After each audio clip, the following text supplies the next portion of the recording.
Hello বন্ধুরা, তাহলে আমি আবার চলে এসেছি নতুন একটা ভিডিও নিয়ে তোমাদের জন্য।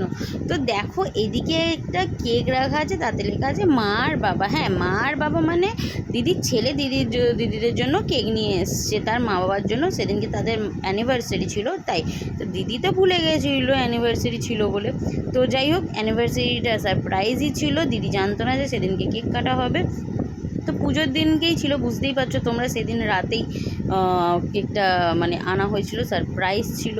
তো এনে আমরা জাস্ট এনজয় করেছি, কেক ফেক কেটে আনন্দ করেছি।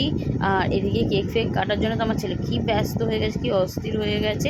তো যাই হোক, আমার ছেলে কেকটা কাটতে ভালোবাসে, তাই খেতে নয় কাটতে ভালোবাসে।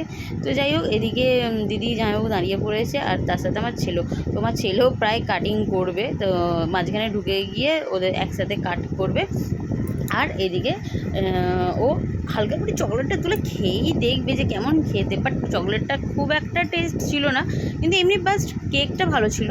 তো যাই হোক, ওরা কেকটা কাটিং করে দিদি জামাইবাবুকে খাইয়ে দিচ্ছিলো, আর সবাইকে একে একে করে দিয়ে দেবে। তো এদিকে আমরা দিদির খুব পেছনে লাগছিলাম যে দেখ, তোর বিয়ের দিন তুই মনে রাখিস নি, আমরা মনে রেখেছি। আর জিজ্ঞেস করছিলাম যে কত বছর হলো, তো দিদির মনেই নেই।